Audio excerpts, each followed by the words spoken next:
Les Jeux Olympiques de Paris 2024 viennent officiellement de prendre fin ce dimanche 11 août 2024 et vous commencez à comprendre quelque chose puisque nous pouvons officiellement dès à présent faire un bilan de cette Olympiade qui fut un succès phénoménal.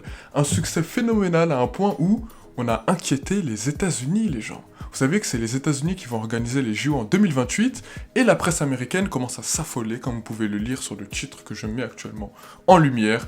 Mais avant la team, je vais commencer par me présenter parce que moi, si jamais vous ne me connaissez pas, mon nom c'est Fisco James, et à Fisco James on parle d'actualité politique, sociale et sportive, et aujourd'hui on va parler de sport, on va parler des Jeux Olympiques, et je sais que c'est quelque chose qui vous a forcément plu, mais j'en profite aussi pour vous dire que la team, si jamais vous aimez l'athlétisme, sachez que vous êtes sur la bonne chaîne les gens, vous êtes sur la bonne chaîne, mais ouais, parce que à Fisco James, je parle de l'athlétisme. Il faut savoir qu'en France, il n'y a personne qui parle d'athlétisme.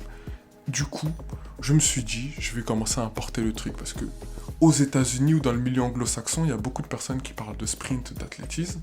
Et moi, c'est des personnes que je regarde. Sauf que moi aussi, vous voyez, j'ai un petit point de vue à adopter sur certaines choses. Et je me suis dit, quand même, vu que personne ne le fait ici, je vais en parler. Les gens vont démocratiser l'athlétisme. L'athlétisme, c'est la vie, la team. Donc, aujourd'hui, on n'est pas là pour l'athlétisme, on est là pour parler des Jeux Olympiques en général, mais je vais profiter quand même de cette vidéo parce que je pense que j'aurai pas le temps de faire une vidéo décryptage.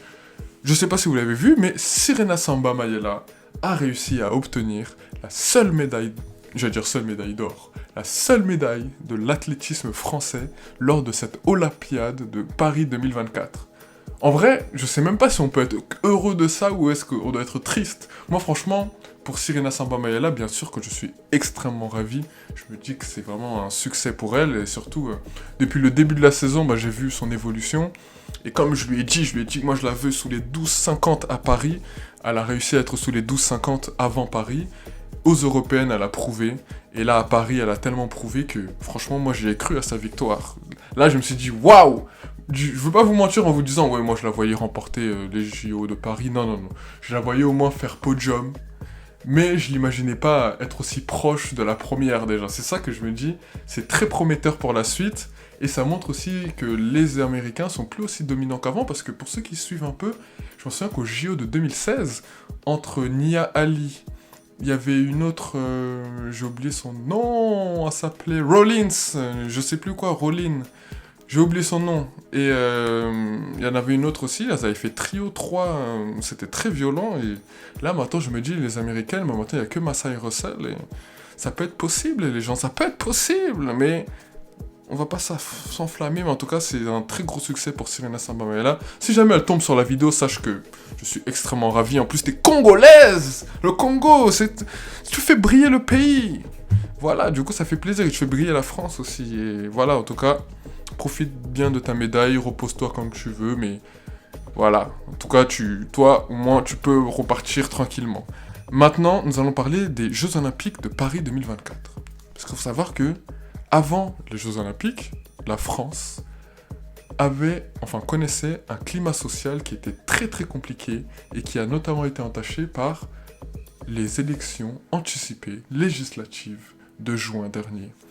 Et lors de ces élections, la France est ressortie unanimement divisée. Et je pense que là, après les JO, on va retomber dans ce scénario où on n'a toujours pas de gouvernement, où la politique, voilà, on est vraiment au point mort, la France est divisée. Mais au moins, les Jeux Olympiques ont permis à la France de s'unir autour de nos athlètes, qui nous ont représentés, et qui ont fait du bien, parce que bizarrement, j'ai pas trop vu d'insultes racistes envers les joueurs de l'équipe de France, même s'il y avait quand même beaucoup d'afro, pour pas dire le terme, dans certains sports, et pourtant, j'ai pas vu des gens suffoquer, mais du coup, bon, tant qu'ils gagnent, comme on dit, ils sont français, on se sait. Mais en dehors de ça, il faut aussi savoir qu'avant les JO, et ça c'est vraiment un constat. Là je parlais plutôt de la France, mais avant les JO, il y avait ce petit truc où les gens se disaient oui, ça va être un fiasco, on veut plus organiser les JO, ça va coûter trop cher, les Français n'ont pas les moyens d'aller aux JO, on va nanani nanana, et ça parlait beaucoup, tout le monde, limite on allait croire que les JO ça allait être le fiasco du siècle et que Paris 2024 ça allait être... voilà, mais finalement, quand c'est produit, tout le monde a suivi, tout le monde a coordonné, tout le monde a montré que la France, voilà, c'était un pays qui savait organiser des Jeux Olympiques. Et finalement, le plan de transport de Pécresse et de Hidalgo qui consistait à déjà finir les travaux du métro 14 pour les Jeux Olympiques, de sorte à pouvoir désengorger le RERD ou le métro 13, déjà ça c'était pas mal. Mais il y a aussi ce côté où elle voulait organiser des Jeux Olympiques 100% avec les transports, ce qui n'était du jamais vu de toute l'histoire des Jeux Olympiques, modernes je pense, et c'était incroyable. Il faut savoir que la France a mis la barre très haute, notamment lors de la cérémonie d'ouverture, même si elle a beaucoup fait parler, la cérémonie d'ouverture a été un succès les gens, parce que c'est la scène, c'est Paris, il y a le cadre derrière, et tout ça, ça fait fantasmer le monde. Vous savez, le monde aime Paris, le monde regarde les Français et Paris comme le centre culturel, artistique, tout ce que vous voulez. Et du point de vue d'un étranger, regardez Paris, c'est waouh. Et donc pour eux, avoir en plus, vous savez que c'était la première fois qu'ils organisaient la cérémonie d'ouverture en dehors d'un stade. Là, cette fois-ci, on était en plein cœur de ville, c'est-à-dire en plein cœur de ville. Et ça, vraiment, c'est vraiment historique et ça a beaucoup plu à l'international. Déjà, ça, faut le savoir. Deuxièmement, hier, la cérémonie de fermeture, de clôture, elle a été aussi un succès. Moi, personnellement, je ne l'ai pas encore regardé, j'ai pas eu le temps, mais de ce que j'ai vu, ça a été un succès et tout le monde en a parlé en bien. Et faut savoir que les États-Unis, les gens, ça a été tellement bien qu'on a mis un coup de pression aux États-Unis. Je sais pas si vous vous en rendez compte, les gens, mais on a ridiculisé Los Angeles 2028. C'est-à-dire que là, avant nous, c'était Tokyo. Il n'y avait pas eu de monde parce que justement, il y avait eu le C19. Je vais pas dire le nom de ce truc-là parce que sinon je vais être censuré sur YouTube. Et à cause du C19, bah, du coup, il n'y avait pas eu de spectateurs à Tokyo, ce qui fait que ça a été organisé à Tokyo, mais voilà, ça va pas rester dans nos mémoires, malheureusement. Ensuite, il y a eu les JO de 2016. Et il faut savoir que moi, je suis assez jeune, du coup, j'ai une mémoire assez bonne sur les faits qui se sont passés ces récentes dernières années. Il faut savoir que ce soit les JO de 2012. Les JO de 2012, c'était très très bien, ça a été bien organisé. Franchement, c'était clean, rien à dire. Par contre, les JO de 2016, les Brésiliens ne voulaient pas que les JO se produisent sur leur territoire. Ça avait grave fait parler. Il y avait eu des manifestations, tout ce que vous voulez, tout le monde se plaignait comme quoi on avait écarté les gens des favelas, on les avait jetés en dehors de la ville pour donner une bonne image du Brésil à l'international. Ensuite, ça a été la même chose qu'on a donné par rapport au Japon. Au Japon, ils n'ont pas fait ce genre de choses, mais il faut savoir que les Japonais, plus le temps passait, moins ils avaient envie d'organiser les JO, et vu qu'il y a eu la maladie en C, ça les a encore plus confortés dans cette idée-là, parce qu'ils n'avaient pas envie d'être envahis par le monde entier, ils n'avaient pas envie que le monde entier vienne apporter cette maladie sur leur territoire, et contaminer les gens. Donc, ils voulaient plus du tout organiser des JO, c'était clair et net. En France, on a observé la même vague. Les gens qui voulaient plus du tout organiser les JO, qui étaient prêts à saboter, il faut savoir que le premier jour des JO, il y a eu justement sabotage des trains SNCF par l'ultra-gauche qui a voulu, à sa manière, faire quelque chose. Et il y avait beaucoup de personnes aussi qui voulaient appeler au boycott des Jeux Olympiques, pour des raisons politiques bien sûr. Et je ne vais pas les citer ici parce que, la team, je suis un jeune youtubeur et je n'ai pas envie qu'on casse ma chaîne pour ce genre de truc. Mais vous savez vous-même, c'est un certain pays en paix et un certain truc que les femmes portent sur la tête, si vous voyez ce que je veux dire. Mais il y a eu ce truc-là et les gens voulaient boycotter Paris 2024. Sauf que là, Paris 2024, ça a été un succès, comme je vous l'ai dit, ça a été un banger. Et Los Angeles 2028. Les Américains ont vu ce qui s'est passé ici. Ils ont vu comment le monde entier a apprécié Paris. Ils ont vu comment Paris a rayonné à l'échelle internationale. Ils ont vu à quel point la France avait mis les moyens pour que cette compétition se déroule dans les meilleures conditions possibles. Et là, il faut savoir que, apparemment, je sais, peut-être c'est traditionnel, je sais pas du tout, mais lors de la cérémonie de clôture, il y a un peu comme, vous voyez, quand vous regardez les Marvel et qu'après ils vous mettent un petit trailer du film d'après, là c'est à peu près pareil, sauf qu'ils ont fait ça pour les JO Paris 2028, enfin je vais dire Paris 2028, pour les JO Los Angeles 2028, sauf que ça n'a pas du tout été le bon cas les gars. Là, dites-vous, c'est même pas les internationaux qui ont terminé les Américains, c'est les Américains eux-mêmes qui se sont complexés. Vous vous rendez compte où est-ce qu'on est arrivé là, team? On est arrivé à un point où on complexe les Américains. De base, c'est nous, on est complexés face aux Américains. On se dit, non, les Américains, ils sont trop loin. Sauf que là, non. C'est eux, ils se complexent. Ils se disent, non, on n'aura pas le niveau. C'est pas possible, ça va pas le faire. On va peut-être abandonner, on va peut-être laisser l'idée. On sera pas prêt. Ah là là là là, je voulais lire l'article. Du pur Hollywood, une sérieuse déception, les médias américains divisés par le concert sur la plage pour la 2028. Los Angeles a fait ses premiers pas en tant que pays organisateur des Jeux Olympiques lors de la cérémonie de clôture de Paris 2024, une prestation décevante pour certains médias américains. Le flambeau a été transmis après 2 semaines de parenthèse nanana. Tom Cruise a entamé un relais en sautant en rappel du Stade de France avant de se transporter dans une séquence préenregistrée, le drapeau olympique jusqu'en Californie, appuyé par les relais de plusieurs athlètes américains. Faut savoir que il y a eu un concert qui a été donné, entre guillemets, aux États-Unis. Premier fiasco, les Jeux Olympiques auront lieu à Los Angeles. Faut savoir que Los Angeles... Déjà, non, juste parler de la vidéo. La vidéo du concert qu'ils ont organisé, elle était même pas à Los Angeles, elle était dans une autre ville.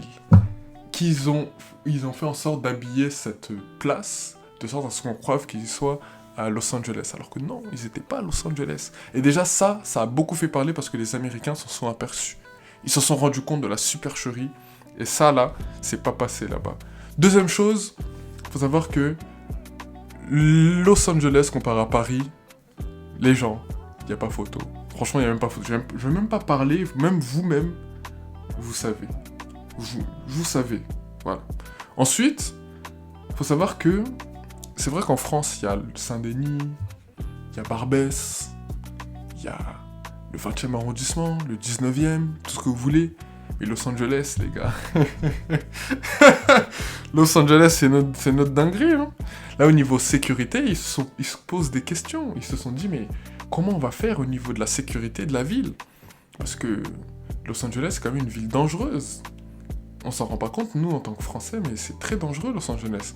Et faut savoir aussi que Los Angeles, ces dernières années, il y a eu une augmentation des crackheads qui se promènent dans les rues, des gens qui sont shootés, qui... Voilà, c'est aussi une des réalités américaines. C'est des gens qui sont là, qui... Comment dire ça? Qui s'insufflent des choses. Après, bon, je sais que la vie est dure là-bas et que c'est un contexte socio-économique qui fait que ce sont ces personnes-là qui se retrouvent dans ces situations compliquées. Mais il faut pas aussi oublier que, en tant que ville qui va accueillir les Jeux Olympiques, les étrangers, les touristes, ça va leur faire peur ce genre de truc. Et du coup, les Américains, ils en ont bien conscience et ils se disent on a peut-être pas bien calculé et ça va peut-être pas le faire. Après, bon, en France aussi, on disait que ça allait pas le faire jusqu'au dernier moment et finalement, ça l'a fait. Mais je pense qu'ils vont faire comme au Brésil. En France aussi, on a fait ça. Hein. Je vais pas faire comme si on n'avait pas fait. Ils ont délogé les SDF, ils les ont jetés bien loin. Mais là, je pense que ça va être pareil. Peut-être que à Los Angeles, ils vont les ramener à Mexico, ils vont les ramener je sais pas où, moi, à Las Vegas ou je ne sais où. Tout ça pour éviter qu'ils soient proches des lieux, proches des installations olympiques. Et maintenant, il y a aussi le problème des transports. Parce qu'il faut savoir qu'à Los Angeles, c'est pas comme à Paris où les transports sont très développés. Aux États-Unis, les transports sont pas très très développés. Et à Los Angeles, il y a beaucoup de bouchons. Ce qui fait que Los Angeles, c'est une ville où organiser les JO, c'est bourbier déjà.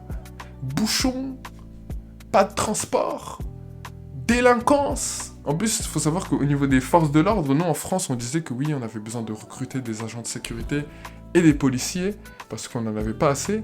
Il faut savoir que là-bas, apparemment, de ce que j'ai vu, ils ont une pénurie de forces de l'ordre, les gens. Et quand on dit une pénurie, c'est une vraie pénurie. C'est vraiment, il n'y a rien. Là, ils se disent, comment on va faire ? Surtout que la profession de policier, c'est une tendance mondiale, c'est une tendance dans laquelle, voilà, ça plaît de moins en moins, et aux États-Unis, surtout dans le contexte dans lequel ils sont, la police est très très mal vue, surtout dans une ville comme Los Angeles, c'est compliqué quoi. Donc oui, là, Los Angeles 2028, je pense que la barre risque... franchement, Paris a mis la barre tellement haute que Los Angeles et les Américains en ont conscience ça va être très chaud d'aller plus loin. Après bon, c'est les Américains, ils vont peut-être nous faire des surprises. Voilà, vous savez, ils vont nous endormir comme d'habitude parce que ce sont les Américains. Vous voyez, les Américains, c'est un peu ce genre de personnes où actuellement ils sont dans le déclin. On sait que ils sont plus comme avant, mais du fait de leur, on va dire leur soft power, de leur puissance historique, ils réussissent quand même à nous dribbler, nous manipuler, nous montrer un peu des trucs. Alors que non, en vrai, c'est une coquille vide, il n'y a plus rien à voir là-bas. Mais ça va passer, vous allez voir. En tout cas, là, ils sont inquiets, mais je suis sûr que ça va passer, ils vont trouver des solutions. On sera tous contents. Et Los Angeles 2028, on y sera, la team. Franchement, là, Paris 2024, j'y étais, j'ai fait plein de vidéos, je ferai un vlog, si jamais d'ailleurs vous voulez le voir. N'hésitez pas à vous abonner à la chaîne, les gens. C'est comme ça que je vais finir cette vidéo. J'espère qu'elle n'aura pas été trop longue. Si jamais vous l'avez aimé, n'hésitez pas à liker, partager et surtout, mettez un commentaire. Je vais poser une question à les gens, juste pour savoir si vous avez vu la vidéo en entier. Où a été organisé les Jeux Olympiques en 1996? Dans quelle ville ont-ils été organisés? Si jamais vous avez le nom de cette ville, mettez-le dans les commentaires, les gens. Je pense qu'on va finir comme ça. À chaque fin de vidéo, je vous poserai une question et si jamais vous avez la réponse, vous me dites la réponse dans les commentaires. En tout cas, sur ce, la team, passez une très belle soirée, une très belle journée, peu importe le moment où vous regardez la vidéo et surtout, retenez une chose et... Non, je rigole. Sur ce, les gars, peace out!